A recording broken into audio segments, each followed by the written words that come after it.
ইল্লাল্লাহ, লা ইলাহা ইল্লাল্লাহ।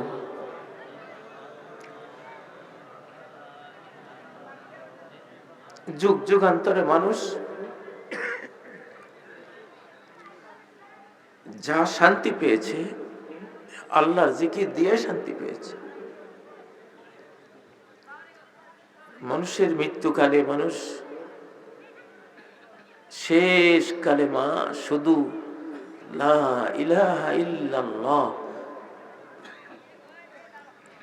দেহের পুরা শক্তি একসাথ করে শুধু জিহ্বাটা নাড়িয়ে লা ইলাহা ইল্লাল্লাহ এইটুকু বলে যদি বান্দা আল্লাহর কাছে যেতে পারে তাহলে সাকসেসফুল হয়ে গেল। ঠিক না বে ঠিক? মান কানা আখিরু কালামিহি লা ইলাহা ইল্লাল্লাহ দাখালাল জান্নাহ, যার জীবনের শেষ কথা হবে লা ইলাহা ইল্লাল্লাহ দাখালাল জান্নাহ, সে কোথায় যাবে? জান্নাতে যাবে। জান্নাত কার? আল্লাহর। আর সে কার নাম নিয়ে মরছে? আল্লাহর নাম নিয়ে তো সে যাচ্ছে। অতএব সে কোথায় যাবে? জান্নাতে যাবে। তো জীবনের শেষ কথা লা ইলাহা ইল্লাল্লাহ হোক, এটা কারা চান?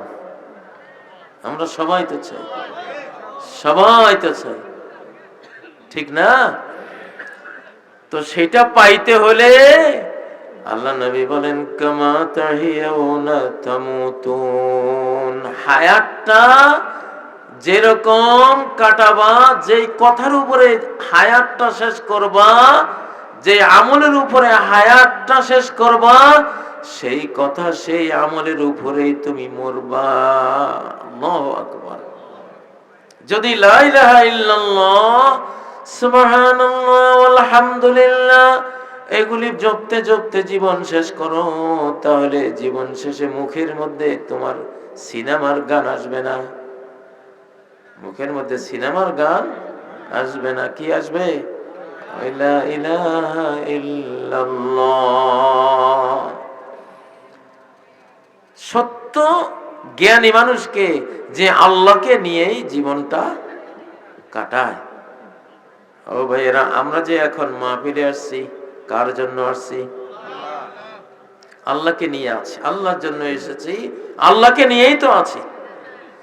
নবী সাল্লাল্লাহু আলাইহি সাল্লাম হেরা গুহায় যে বার্তা পেয়েছেন, সেই বার্তা কে পাঠিয়েছেন তার কাছে? ইকরা বিসমি রাব্বিকাল্লাযী খালাক, পড়ো তোমার রবের নামে যিনি সৃষ্টি করেছেন। তো আল্লাহ তো পড়তে বলেছেন, পড়তে বলেছেন, স্টাডি করতে বলেছেন, গবেষণা করতে বলেছেন, বুঝতে বলেছেন। তো এটা তো ফরজ অর্ডার। কি ফরজ অর্ডার? এখন এই পড়ার কোনো ইন্টারভিউ নেওয়া হবে কিনা? হবে।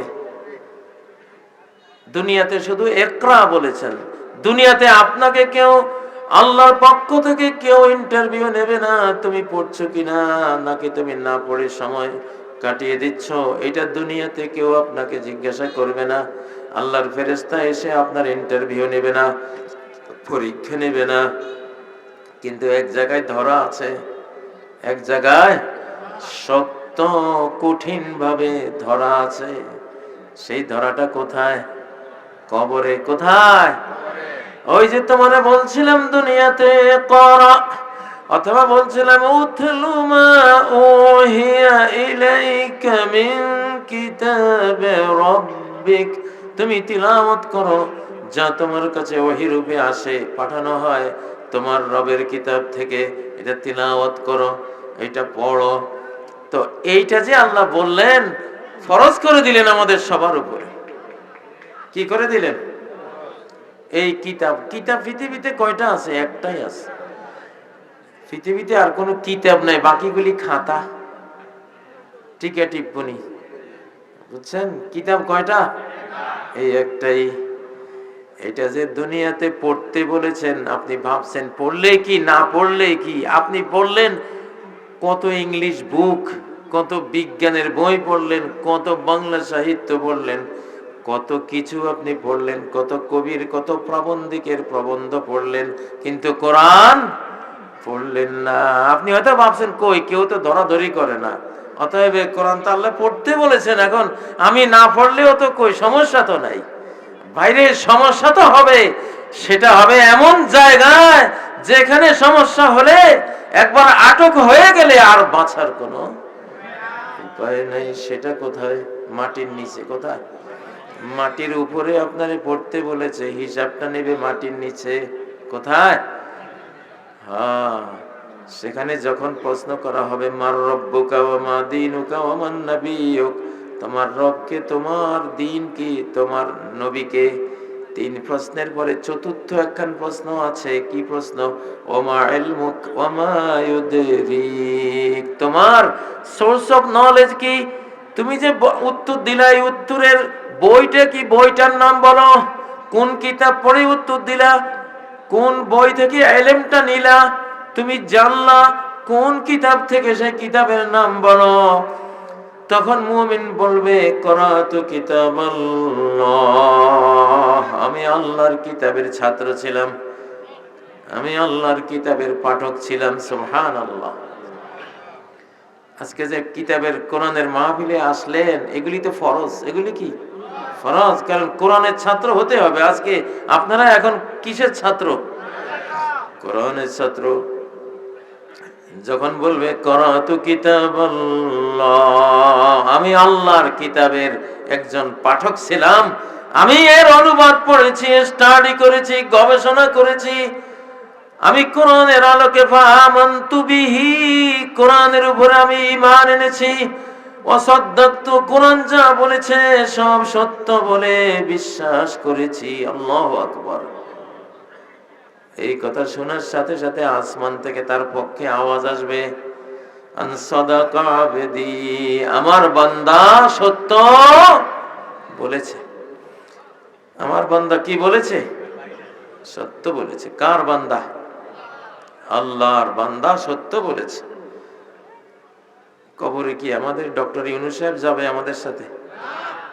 হ্যাঁ, আপনি বাংলাদেশের সংবিধান মুখস্থ করে কবরে গেলেন, হ্যাঁ, সংবিধানের প্রশ্ন তো একটাও নাই। আর যেসব প্রশ্ন করছে সেই সব প্রশ্নের এই সংবিধান বিরোধী। ঠিক না?